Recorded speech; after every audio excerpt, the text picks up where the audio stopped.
Hello മണി, നിന്നെ അത്യാവശ്യമായിട്ടൊന്ന് കാണണം നാളെ ഉച്ചയ്ക്ക്. എന്താ കാര്യം? പറയാം. ഈ കുടുക്കിന്ന് രക്ഷപ്പെടാനുള്ള ഒരു വഴി തുറന്നു കിട്ടിയിട്ടുണ്ട്. നീ കൂടെ തന്നെ വേണം. Oh sure. എന്ത് തോന്നി? വെറും പാവം തോന്നിയില്ലേ? അവൻ നല്ല നടനാ. ഒരു തുള്ളി ഗ്ലിഷറിൻ പോലും ഇല്ലാതല്ലേ അവൻ കരഞ്ഞത്. കള്ളൻ. എടാ, അവനെ നമ്മൾ പിടിച്ചതല്ല, പിള്ള നമുക്ക് ഇട്ട് തന്നതാ. നീ എന്തീ പറയണേ? പിള്ളയുടെ പൊറാട്ട് നാടകത്തിലെ അടുത്ത രംഗം. എടാ, ഇവനിപ്പോ പറഞ്ഞ ഈ കഥയെല്ലാം വിശ്വസിച്ച് 12-ാം തീയതി ഞാനും രേണുകയും കൂടെ ആ ഒറിജിനൽ കൊലപാതകം ഷൂട്ട് ചെയ്യാൻ ചെല്ലും. അപ്പൊ അവിടെ പിള്ളയും കർത്തയും അവരുടെ പിള്ളേരും കൂടെ കാത്തിരിക്കും. കാരണം ചാവേണ്ടത് ഞാനും രേണുകയുമാണ്. സിമ്പിൾ. കാര്യങ്ങൾ വല്ലാത്തൊരു കുരുക്കിലേക്കാണല്ലോ പോകുന്നത്.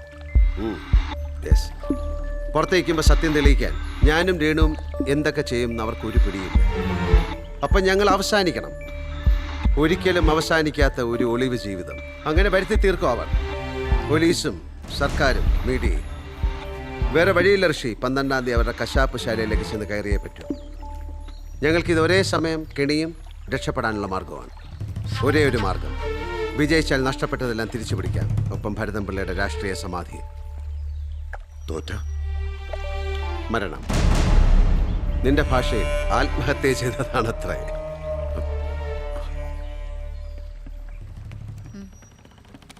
പന്ത്രണ്ടാം തീയതി സുഗുണം പറഞ്ഞ ഇൻസിഡന്റ് എന്ത് റിസ്ക് എടുത്തായാലും നമ്മൾ ഷൂട്ട് ചെയ്യും. വിരോധാഭാസം നോക്കണേ. ഇപ്പോൾ നമ്മൾ എന്ത് വിലയുള്ള എക്സ്ക്ലൂസീവ് ചെയ്താലും ഒരു ചാനലും കാണിക്കില്ല, ഇവന്റെ NBI ഒഴികെ. അല്ല, നമ്മുടെ ഒരു കുഞ്ഞു ചാനലാണേ. ഇനിയിപ്പോ ഈ സ്റ്റോറി വല്ല മുഴുത്ത ചാനലിനും കൊടുക്കാൻ ഉദ്ദേശമുണ്ടെങ്കിൽ പറയണം. വെറുതെ നമ്മള് ബുദ്ധിമുട്ടേണ്ട കാര്യമില്ലല്ലോ. പിന്നെ ഇത് ഷൂട്ട് ചെയ്യാൻ ഞാൻ മാത്രമേ പോകുന്നുള്ളൂ. ഞാൻ വന്നാലെന്താ? ഒരു പഴുത് കിട്ടിയ ക്യാമറമാൻ വേണുവിനോടൊപ്പം രേണുക എന്ന് പറയാനല്ലേ? വരണ്ട. എന്റെ ക്രെഡിബിലിറ്റി കൂടി ഉൾപ്പെട്ട ഇഷ്യൂ ആണ്. ഞാൻ വരും. ആരെതിർത്താലും ഞാൻ വരും.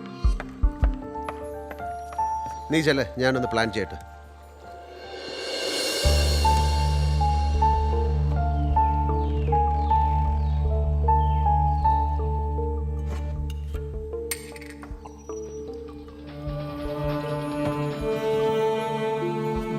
രണ്ടു മൂന്ന് ദിവസമായിട്ട് ഞാൻ സഹിക്കുക. ഈ ചവിട്ടി തേക്കില് വലിയ പരിഗണനയൊന്നും വേണ്ട. ഞാനത് ആഗ്രഹിക്കുന്നുമില്ല. അർഹിക്കുന്നുമില്ല. അത് നിങ്ങളെ ബോധ്യപ്പെടുത്തേണ്ട ആവശ്യം എനിക്കില്ല. ബോധ്യപ്പെടേണ്ട ആള് അത് കേൾക്കാൻ ഇതുവരെ നിന്ന് തന്നിട്ടില്ല. ഒരു റീകൺസിലിയേഷൻ ടോക്കൺ എനിക്ക് താല്പര്യമില്ല. എനിക്കും. പിന്നെ ഇത് ഞാനും കൂടി ഇൻവോൾവ് ഒരു സോഷ്യൽ ഇഷ്യൂ ആണ്. എന്ത് പറഞ്ഞാലും എനിക്ക് ഇതിന് മാറി നിൽക്കാൻ പറ്റില്ല. നിന്നെ മാറ്റിയിരുന്ന മരണത്തിൽ നാടി മറ്റവളെ കുറെ നാളെ മനസ്സിൽ കൊണ്ടിരുന്നല്ലേ. അതിന്റെ പേരില് അവനിപ്പോ ഒറ്റയ്ക്ക് കയറി ചെല്ലാൻ പോകുന്ന കൊലകളത്തിലേക്കാ. എന്താ? ഒന്നുമില്ല. പറ ഋഷി, ഞാൻ അറിയാതെ എന്താ സംഭവിക്കാൻ പോണത്? കൊല്ലപ്പെടാൻ പോകുന്ന സുഗുണല്ല, നീയും വേണു.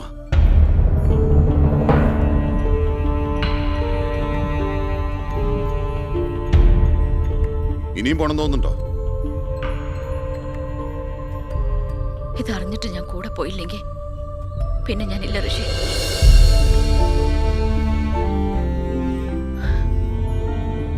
ഇത്രയും നാളും സമയമുണ്ടല്ലോ, അവസരം കിട്ടുമ്പോൾ പറയാന്ന് കരുതി. വേണുവിനൊപ്പം ഈ സ്റ്റോറി ചെയ്യാൻ ഇറങ്ങി പുറപ്പെട്ടതും അങ്ങനെ ഒരു അവസരം കിട്ടുമെന്ന് പ്രതീക്ഷിച്ച.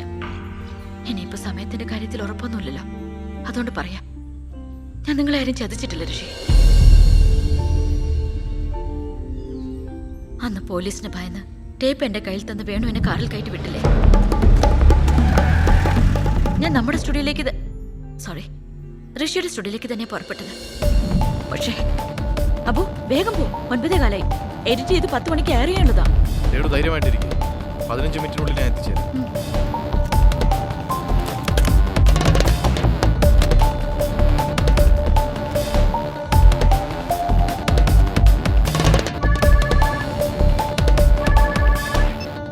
മണി, സക്സസ്. ഞാൻ ഫുട്ടേജ് ആയിട്ട് സ്റ്റുഡിയോയിലേക്ക് പോയിക്കൊണ്ടിരിക്കാം. വേണു, എനിക്കറിയാം. ഞാൻ ആ പരിസരത്തുണ്ടായിരുന്നു. ആഹാ. ആകെ കുഴപ്പമായി. വേണുവിനെ പോലീസ് പിടിച്ചു. അയ്യോ, പോലീസ് ഇപ്പൊ നിന്റെ പുറകെ വരും. അയ്യോ ഈശ്വരാ. ഞാൻ തൊട്ട് പുറകിലുണ്ട്. Black Innova. വണ്ടി നിർത്ത്. വേഗം വന്ന് എന്റെ കാറിൽ കയറ്. അതാണ് സേഫ്. അബു, വണ്ടി നിർത്ത്. രേണു, സമയം. അബു, നീ വണ്ടി നിർത്ത്.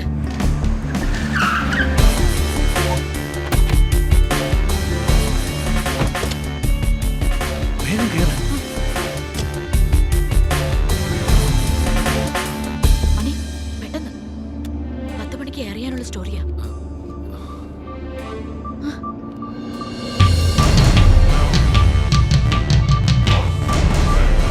ഭാരത് വിഷന്റെ സാലറി ഭാഗിച്ച് NBA-ക്ക് സ്റ്റോറി ഉണ്ടാക്കാൻ നടക്കണം.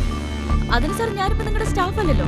5 ദിവസം മുൻപ് ഞാൻ റിസൈൻ ചെയ്തില്ലേ? അങ്ങനെ ഒരു റെസിഗ്നേഷൻ അവിടെ കിട്ടിയിട്ടുമില്ല. കിട്ടിയിട്ടുണ്ടെങ്കിൽ തന്നെ ഞാൻ അത് ആക്സെപ്റ്റ് ചെയ്തിട്ടുമില്ല. മണി, വണ്ടി നിർത്ത്, എനിക്ക് ഇറങ്ങണം. അവൻ നിർത്തില്ല. നിർത്തിയാലേ നിങ്ങൾ ഇന്ന് ഷൂട്ട് ചെയ്ത ഫുട്ടേജ് ഭരതമ്പിള്ളയുടെ കയ്യിലിരിക്കും. സ്റ്റുഡിയോയിലേക്ക് വിടാം. ഈ സ്റ്റോറി ഭാരത് വിഷൻ തരാന്ന് പറഞ്ഞ് ഇവൻ ഞങ്ങളുടെ കയ്യിൽ നിന്ന് കൈപ്പറ്റിയിരിക്കുന്ന 2 ലക്ഷം രൂപയാണ്. അപ്പൊ പിന്നെ ഇതെങ്ങനെ NBA-യുടെ ലോഞ്ചിങ് സ്റ്റോറിയാവും? എന്റെ തെറ്റാണ് സർ. ഇവിടുത്തെ NBA-ക്ക് കമ്മിറ്റ് ചെയ്ത കാര്യം ഞാൻ അറിഞ്ഞിട്ടേ ഇല്ല. ആ പണം ഞാൻ തിരികെ തരാം ഇന്ന് തന്നെ സർ, പ്ലീസ്. അത് തീർന്നിട്ടില്ല വക്കീലെ. അതിന്മേൽ ഇനി ടോക്ക് വേണ്ട. സാർ, പക്ഷേ പണം മാത്രമല്ല പ്രശ്നം.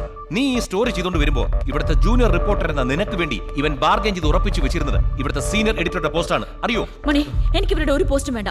നീ ആ ഫുട്ടേജ് വാങ്ങിത്താ. അല്ല, ഈ സ്റ്റോറി NBA-യിൽ തന്നെ വരും. വരില്ല. മറ്റേത് ചാനലിൽ വന്നാലും NBA-യിൽ മാത്രം ഇത് വരില്ല. ഭാരത് വിഷനിൽ ഋഷി ഉപേക്ഷിച്ചിട്ട് പോയ ചെയറിലാണ് ഞാനിപ്പോ ഇരിക്കുന്നത്.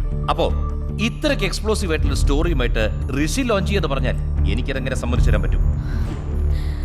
മണി, ഇവർക്കിതൊരു channel വാറാണ്.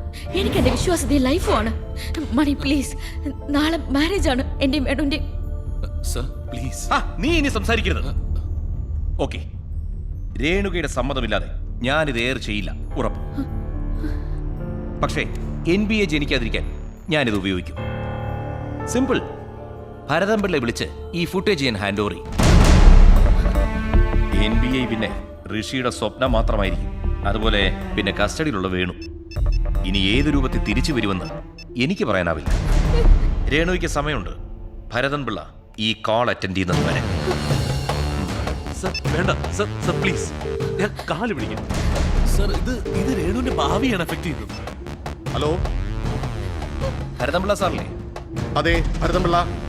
Hello hello.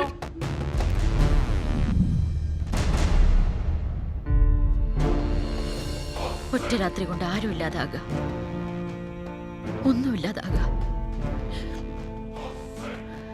സർവൈവലിന് Bharat vision എന്ന ഓപ്ഷൻ മാത്രമേ എന്റെ മുമ്പിൽ ഉണ്ടായിരുന്നുള്ളൂ. രേണു, ഈ 5 വർഷം താനിത് വേണുവിനോടത്. ഋഷി വേണ്ട. രേണു അവനിത് ഇപ്പൊ ഈ കാര്യം വേണു അറിഞ്ഞ എന്ത് സംഭവിച്ചാലും എന്നെ കൂടെ കൂട്ടില്ല. ഇഷ്ടമുള്ളവരെ കുറിച്ച് വേണുവിനുള്ള കൺസേൺ എനിക്കറിയാം. പ്ലീസ് പറയരുത്. ഇല്ല.